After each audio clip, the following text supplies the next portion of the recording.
this nation should commit itself to achieving the goal before this decade is out of landing a man on the moon and returning him safely to the earth. Listen, the Eagle has landed. We're using the ISS to host a myriad of investigations and projects. It's from the private sector, industry, other government agencies, academia. This whole place is dedicated to pure science to help humanity and go further into the universe. We have partnered with the International Space Station National Lab on a program called Tissue Chips in Space. It's a tiny bioengineered device that contains living human cells designed to recreate the structure and function of your tissues in your body. We're trying to identify real disease-modifying drugs that are not just painkillers. We're a Goodyear Tire and Rubber company, and we're sending an experiment to the space station to generate a new silica technology to deliver new products for our customers. We are trying to build a new manufacturing platform for International Space Station for making optical fibers in zero-gravity environment. The microgravity environment provides unique opportunities to be able to do bioprinting that cannot be done here on the ground. We are the 2018 Genes in Space winning team. Lambda Vision is creating a retinal prosthetic to treat those that are blinded by age-related macular degeneration and retinitis pigmentosa. The TWINT study is truly unique in that it has led to an enormous amount of data. We're launching American astronauts on American rockets from American soil for the first time since the retirement of the space shuttles in 2011. It is a new era. We are changing the face of spaceflight. It's a busy, busy space station, and it's going to get more busy with all of these vehicles. NASA is opening the International Space Station to commercial opportunities as we've never done before. Groundbreaking research on the International Space Station is what keeps American leadership in space. America is determined to leading the world in space exploration.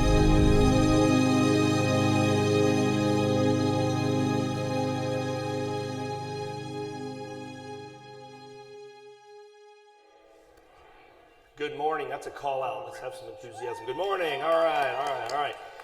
Welcome to Atlanta, everybody. This is our 8th annual International Space Station Research and Development Conference, and we appreciate everyone attending. This thing has grown and developed over the years, and it's due in large part by our partners or sponsors, everyone who's attending.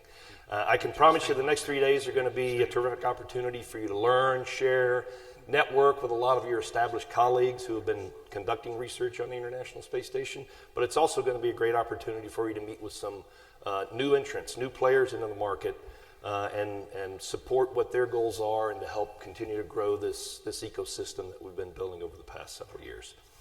So we're going to have a few opening remarks this morning to get our program kicked off for the next 3 days, but we thought, first of all, what better way to kick things off than with a message from high above, from aboard the International Space Station. So please enjoy this short video. Greetings from the International Space Station. I'm Expedition 60 Flight Engineer Drew Morgan. Welcome to all of you attending the 2019 ISS Research and Development Conference, where you'll learn about this magnificent orbiting research facility. As astronauts, we're privileged to see the programs aboard the space station, both in the science we conduct daily and in the additions and improvements being made to the facilities on board. We're proud to report that in 2019, we will break all records for the amount of time spent supporting your research, and yet our challenge to you is to make us even busier. Together, we'll make even more discoveries to improve life on Earth, as well as enhance our knowledge as we return to the moon by 2024 and venture on to Mars. We hope the conference inspires you to identify new research projects for this incredible platform and environment. All the best from the crew of the International Space Station.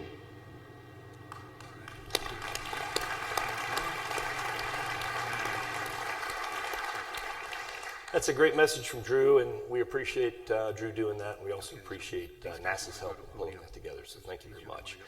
So without any further delay, we'd like to get on with some opening remarks. It's my great pleasure to first introduce the Chief Strategic Officer at the ISS U.S. National Laboratory, Dr. Rick Leach.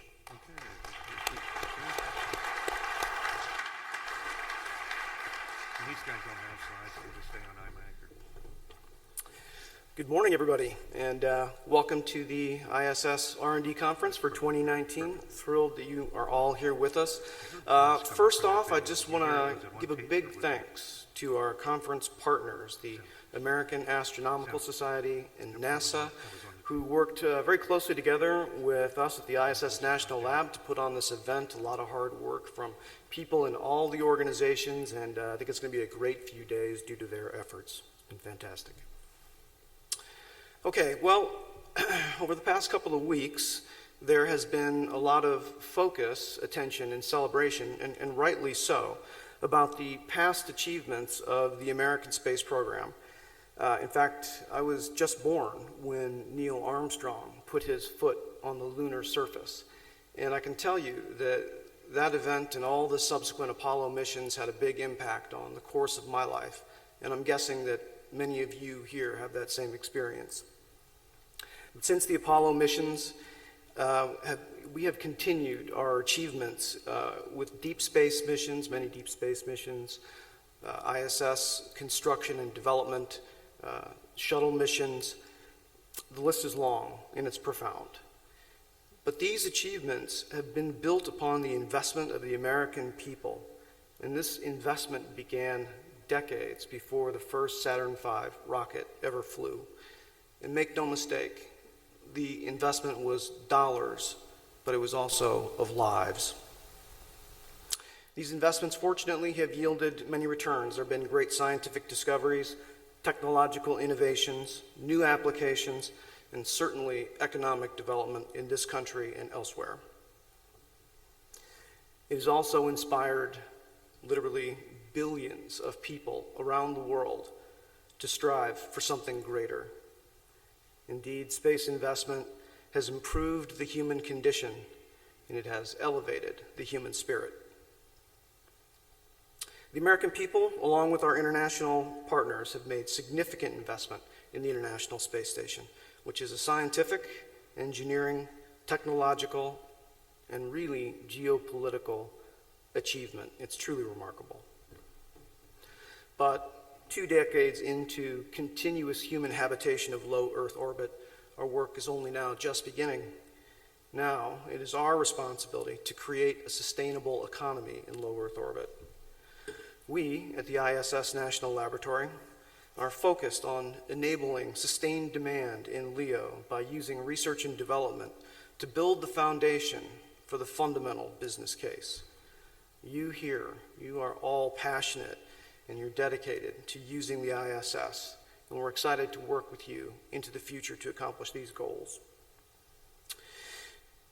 To that point, the National Lab will begin to build research and development programs around promising areas that can lead to tangible commercial endpoints and bring about the industrialization of space.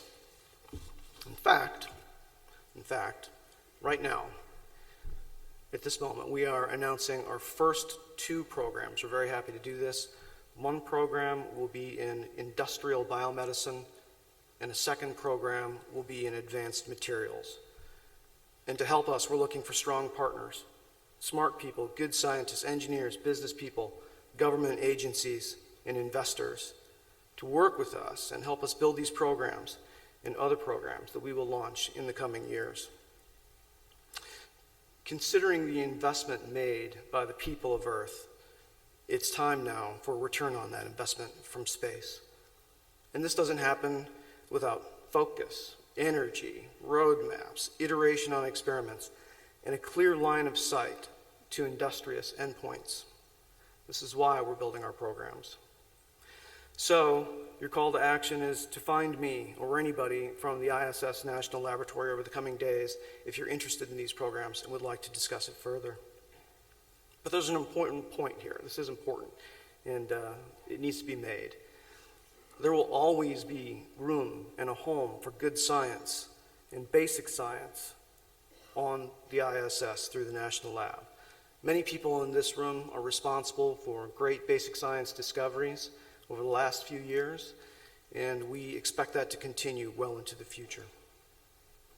So our conference agenda this year reflects our approach to mission, supporting good science, being thoughtful about how we take responsibility for this orbiting asset in focusing on the future. I hope you will enjoy the conference and find it productive and valuable time. Enjoy the show.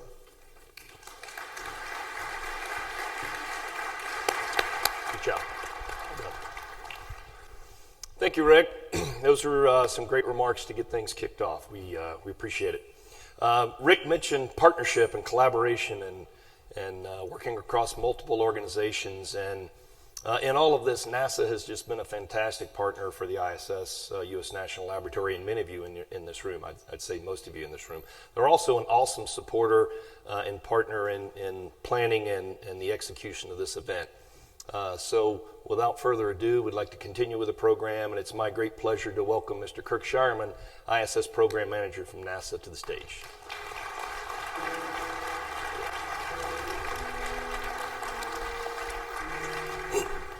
Good morning. Let's see, I would say good morning, y'all. Is that right in Atlanta? Can we say that? All right, good. Welcome to Atlanta. Welcome to the ISSRDC conference. I'm really, really excited to be here. I'm also excited to see all of you out there. I think it's going to be a great week.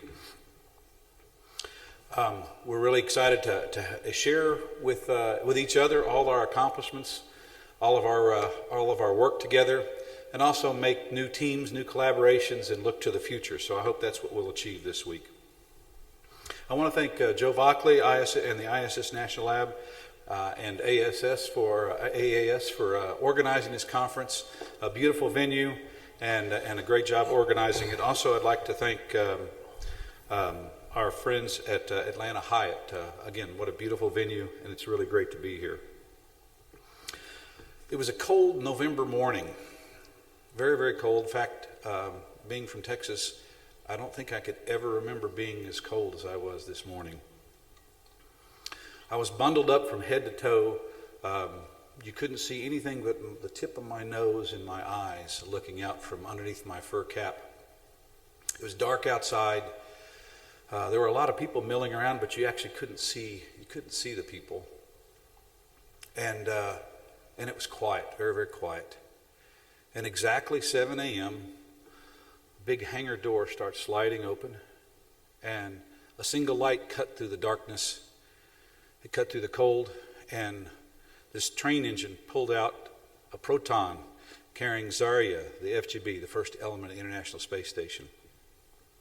3 days later, that Proton blasted off from the steppes of Kazakhstan, and on November 20th, the ISS was born.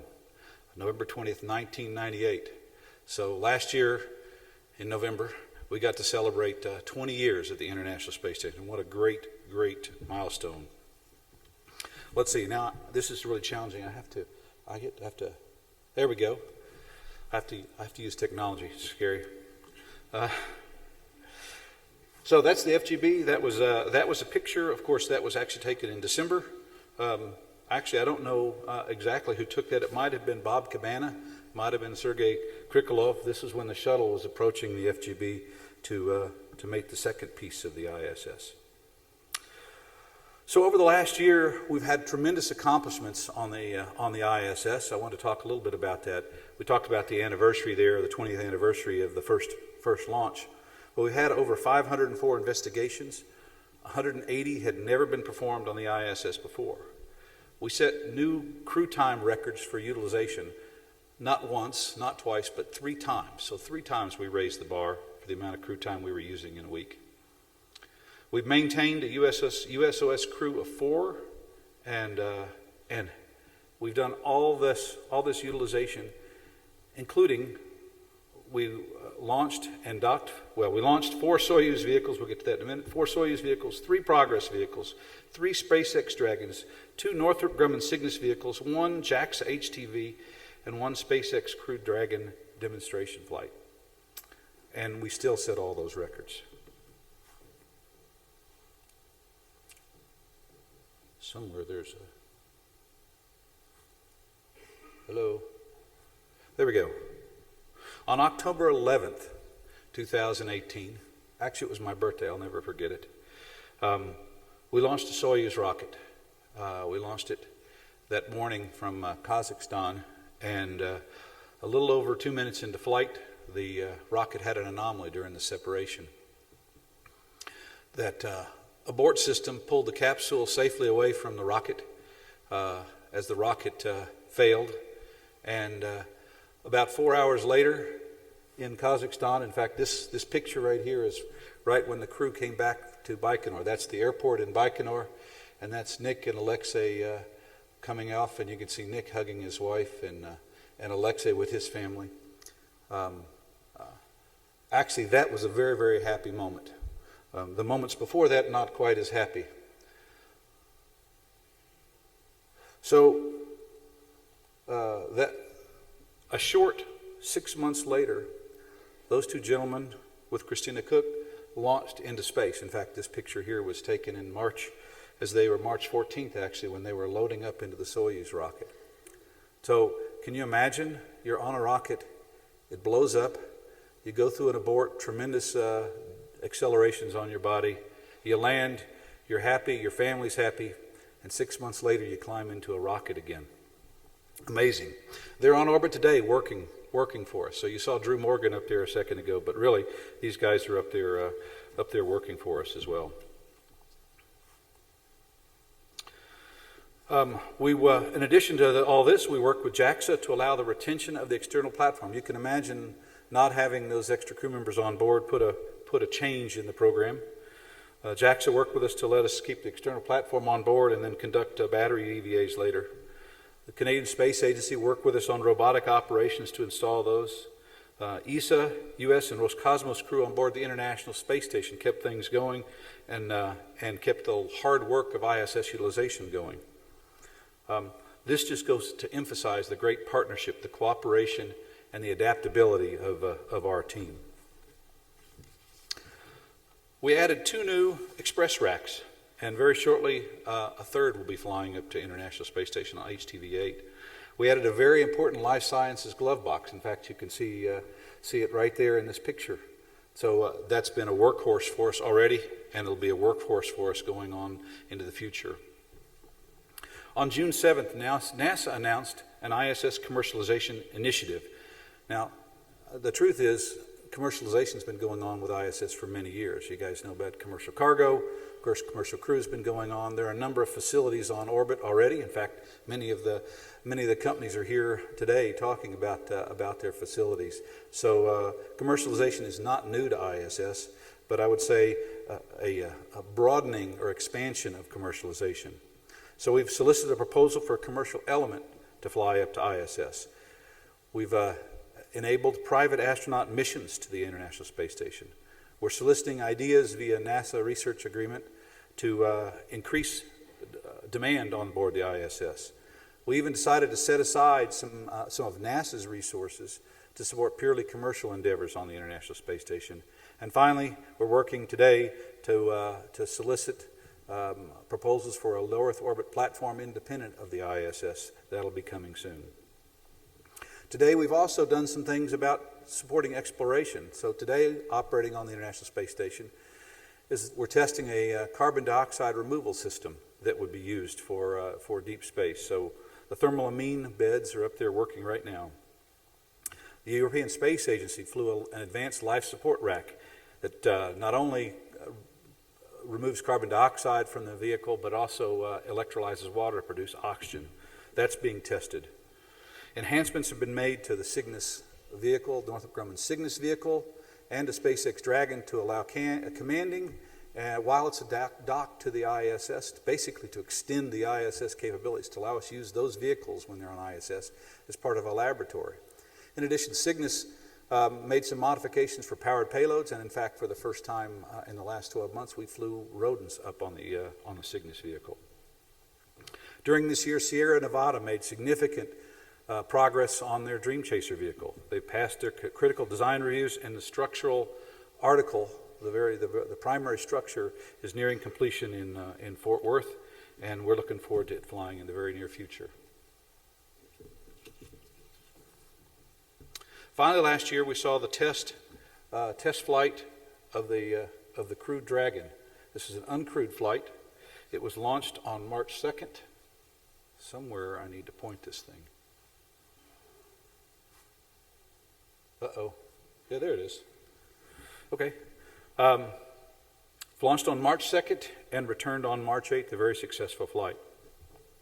The coming years promises great opportunities. We talked about what happened last year. There are great opportunities in our future. But there are also some challenges, some significant challenges. The commercial crew providers, Boeing and SpaceX, are working very hard and making good progress on their vehicles. It's a very critical job and a difficult job, and we don't want them to fly until they're ready to fly. Both providers have multiple flight tests ahead of them, so there's still risk, and in particular schedule risk in front of them before they can rotate ISS crews. Some significant uncertainty remains.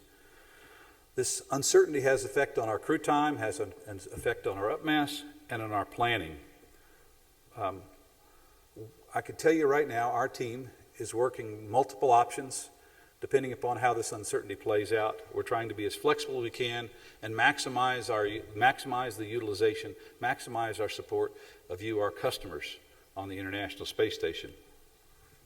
Today, I wish I could tell you I could remove all that uncertainty and could tell you exactly what the plan is. Unfortunately, for the next few months, I don't believe we'll be able to remove that uncertainty. So what I can do right now is to promise to communicate with you regularly. I'll do it. Our team will do it. I also promise to be as flexible as we can, work those plans, share those plans with you, and as soon as we get information, work with all of you to maximize our utilization of the space station, maximize what you guys need. But there's going to be uncertainty in our future. I want to emphasize that this is a transient. So we're transferring from flying all our crews off Soyuz vehicles in Kazakhstan to flying all our crews off U.S. soil from the Kennedy Space Center. And there are startup transits. That's what we'll experience this year. But it's transient. I expect in the very near future we'll be having regular service, regular crews flying exactly when we expect them to fly, and we'll be back in a normal cadence with very, very little uncertainty. So I ask for your support this year, working with us in this uncertain times, but with a promise that things will go back to a much more regular cadence in the very near future. It's a busy place on board the International Space Station right now. Of course, you just saw Drew talking there on TV. A little over a week ago, actually 10 days ago, Drew was standing here on the planet. And in fact, this picture here was taken just a few hours before they left the planet. So Alexander Skvortsov, Luca Parmitano, and Drew Morgan launched ISS on the 10th of July. Last Thursday, SpaceX Dragon launched from KSC and berthed with the space station on Saturday. Yesterday morning, at least as I was traveling here to Atlanta, we had a Progress vehicle undock. And on Wednesday, a Russian Progress is going to launch and dock to the International Space Station. So you can see in the last 10 days, tremendous traffic on board the International Space Station. Over the next 12 months, we have an unprecedented number of spacewalks, an unprecedented complexity of spacewalks. We expect to repair the Alpha magnetic spectrometer on board the International Space Station. This device, this experiment, was never intended to be repaired on orbit. In fact, I can tell you it was never meant to be repaired at all, and certainly not by crew members working inside a spacesuit. This will be the most challenging EVAs ever conducted, and we're ready to go. In fact, Drew and Luca are ready to go. So we'll be doing that. During the next 12 months, we also have 2 additional long-duration crew members. So Christina Cook will be staying on board ISS for 11 months, and Drew Morgan will be staying 9 months. So again, gathering additional science with these long-duration crew members. We continue to build and prepare for launch and launch technologies for human exploration. We have a whole series of ECLS in particular, environmental control and life support systems, to build and to test on board the International Space Station. On November 2nd of this year, November 2nd of 2020, there we go. On November 2nd of 2020, we'll celebrate 20 years of continuous human presence on board the ISS. This is a huge milestone. Picture it, people who are 20 years old or younger never knew a time in their life when people didn't live and work in space. So you'll hear a lot about this over the coming year. Really looking forward to celebrating that milestone. I can tell you our ISS team continues to look for ways to improve. We want your impact, your input on that. We look to improve, but we also want your feedback. We want you to tell us where we're not doing well and where we can improve. Over the next 12 months, you can see that we'll continue to work and set new records on the International Space Station, and we'll have to be very, very flexible to work through this transient as we transition from flying our crews on Soyuz vehicles to flying them out of U.S. soil on U.S. commercial vehicles. In conclusion, it's an exciting time for the International Space Program, an exciting time for the discoveries on board ISS, an exciting time to foster commercialization. We're really looking forward to a great year, looking forward to a great conference. Please enjoy your time here and make great connections. Thank you very much.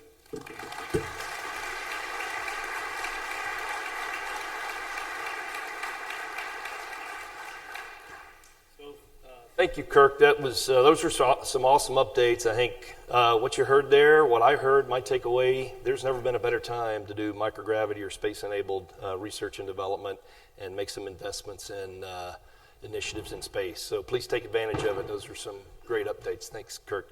Before we get too much further, we've got some VIPs on that back row. Filter right on around. We've got some great seats. Your tickets included seats. Come on in. And I know some of you, and I will call out your names. Come on in here and get a seat. Let's go. The fire marshal does not want you standing back there. So to move on, partnerships, that's a big theme this morning to kick things off. This is the 8th year of this conference, and right along the way, a great partner has been AAS, the American Astronautical Society. I didn't want to get tripped up there. And to open a few remarks for this year's show, we've got the Executive Vice President of AAS, Mr. Alan DeLuna is going to take the podium. Thank you.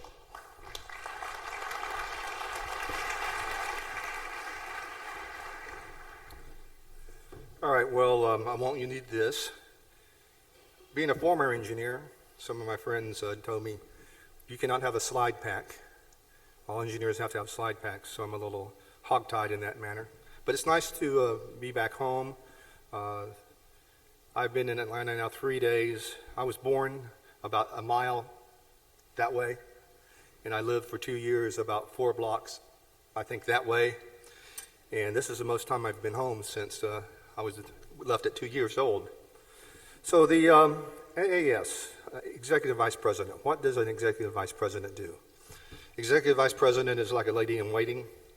You're kind of responsible for everything, and you have almost no authority, and then you might lose your head if you do something wrong. So that's the kind of position an Executive Vice President has. But Gail, where's Gail? Gail's over there. I spoke for Gail in one of her meetings yesterday, and she told me I could have this much space to write my notes. So it's going to be a challenge to see it. It's really small. But what is AAS?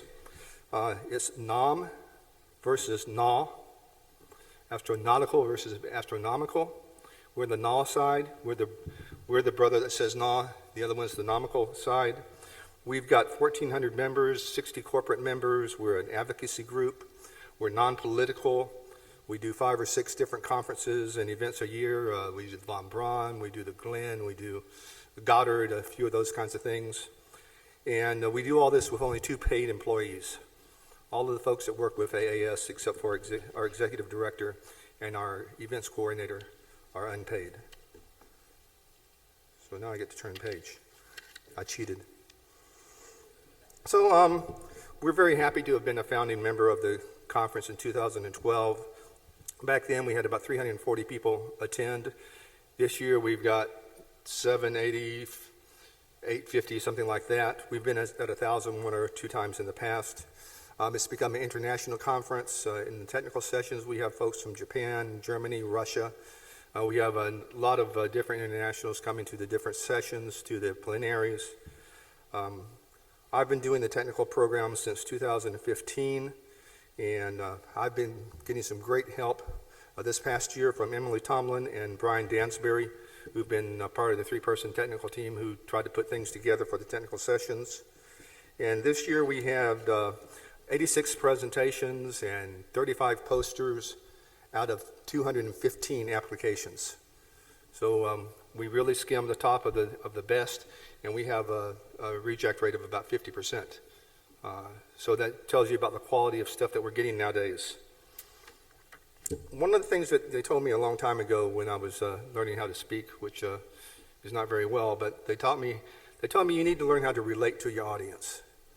And I've got a very special relationship to ISS and Space Shuttle, and not just because I worked on both of them for a few years, but 2 months ago, I had back surgery, pretty extensive back surgery, and the worst pain I had after the surgery was where they put the tripod. They mounted a tripod with screws, one in each hip and one in the center of my back for the robotic surgeon.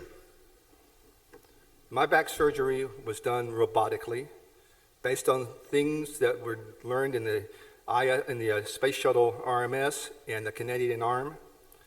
And it was directly fed in the company that put together that system.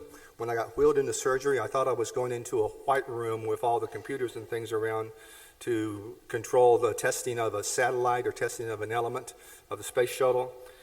I had too many TV screens, lots of keyboards, lots of people standing around watching, all to manage this robot that did the actual hard part of the surgery. So I have a specific, very good relationship with ISS through that. They've told me my recovery time is about half of what it would have been if they had done it all manually. And so I'm very happy to have been part of the ISS program. So I hope you enjoy your day, and thank you very much.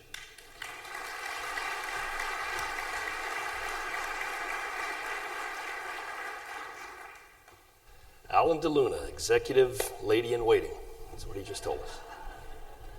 Well done, Alan. So we've gotten through the opening remarks. It's time to move into the meat of the agenda. Before we do that, though, I'd like to remind everyone, if you haven't done so already, download the conference app. We hope at the end of each one of these sessions today to have an opportunity to have some questions, but you have to submit your questions through the app. We're not going to take them live in the room, so please Google Play or iPhone, Apple, you guys know where to get the app. So moving on now, once again, this conference would not be where we are today without the support of one of our premium sponsors, Boeing. They've been with us from day one with this conference, have been that premium sponsor throughout, and they do just a tremendous amount of work in collaboration with us and all of our partners on the space station. So I would like to invite to the podium now the Boeing ISS Program Manager. Mr. Mark Mulqueen is going to open up and invite our first keynote of the day. Mark?